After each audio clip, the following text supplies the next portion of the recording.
لا نن نه نږدې 43 کاله وړاندې محبوب الله د مولوي محمد نبي په مشرۍ د افغانستان د حکومت په وړاندې جګړه شروع کړه.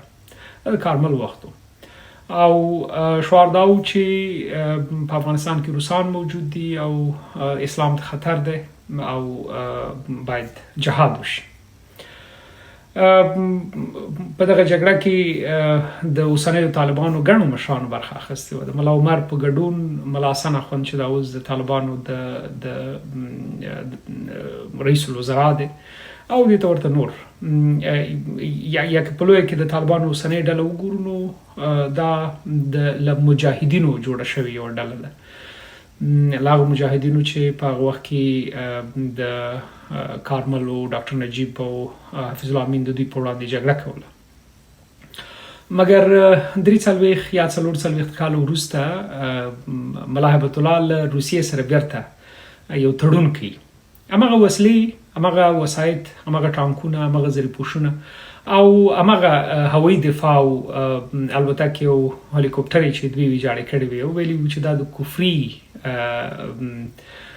هیواد وسلې او مهمات دي او یا هم د کفارو پورې اړوند دي، هغه دوی ویجاړ کړل، له منځه یې وړل.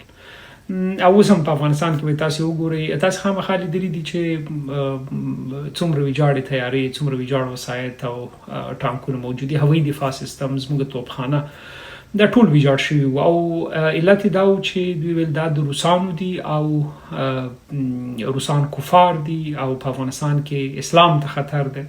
یو بل روایت په پاکستان کې بیا دا و چې جهاد افغانستان، دفاع پاکستان او دغه ډول بیلابیل روایتونه جګړه روانه وه. خو نن طالبان د روسانو سره تړون کوي.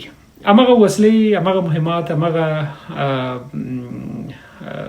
ټانکونه، الوتکې چې دوی په دې بهانه ویجاړې کړې وي چې دا د روسانو دي، نن یې بیرته په روسانو ترمیموي او روسانو ورسره وعده کړې چې ترمیموي. دا په دې معنی چې کله کله دا شعر راته راپه یاد شي چې کابل له ډېرو معجزو نه ډک دی، چا چې وران کړی هغو بیا جوړ کړی. نو فکر وکړئ یو وخت کې په افغانستان کې روسي کلاشینکوفونه کافر وو، کفارو. روسي ټانکونه کفارو باید ویجاړ شوی وی. تیارې MI 1200 دې ته ورته نورې چې څومره دي، یا چکي تیارې چې وي، دا د کافرانو دي، دا باید ویجاړې شي. مګر نن هماغه د کفارو ټانکونه بیرته رغېږي. ښه، هدف مې دا نه دی چې زه ووایم چې دا ولې رغېږي، څه مسله ده. مسله د افغانستان تاریخ دی. تاسې وګورئ یو وخت کې روسي ټوپکونه د کفارو، بیا امریکایي ټوپکونه او همویګانې د کفارو شوې. کله چې طالبانو ته په ګوتو ورغلې بیرته مسلمانان شو، د هر څه M4 هم مسلمان شو، M16 هم مسلمان شو، بلک هاک هم مسلمان شو، همویګانې هم بیرته مسلمانانې شوې. او په هغه وخت کې چې له بل چا سره وي نو کافر وي، باید ویجاړې شوی وي، بمونه ورته ایښودل شوی وي او له منځه باید تللی وي. یعنې د افغانستان دغه وروستی 50 کلن تاریخ کې تاسې وګورئ، دا د فتواو ډک دی، دا د ضد و نقیص روایتونو ډک دی.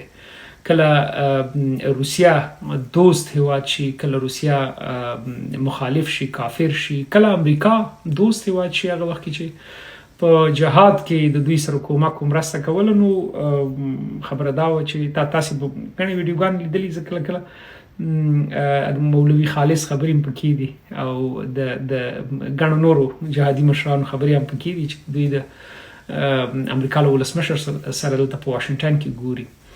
نو یعنې په لویه کې دا لوی تصویر کې چېرته تاسې وګورئ، دا دومره ضد و نقیص او کله ملګرتیا او کله دوستي شوې ده چې سړی حیران شي ورته چې کله امریکا دوست هیواد شي، کله روسیه کافر شي، بیا کله دوست هیواد شي.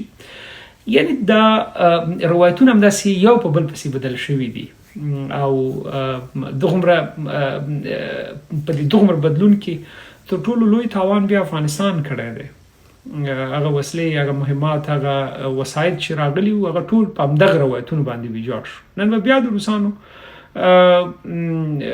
ټانکونه بیرته جوړیږي، کلاشینکوفونه به بیرته د انفور ځای نیسي، او یو بل ډله به راپورته کیږي، هغه به بیا وایي چې له روسانو سره تړون کفر دی. یو بل ډله به راپورته کیږي وایي به چې په افغانستان کې د کفري نظام په پلوی یو نظام، یو رژیم موجود دی، او د جګړې اور به بل وي. په حقیقت کې به یوازې افغانان پکې ځورېږي، افغانان به پکې وژل کېږي، او د افغانانو کور به وران وي.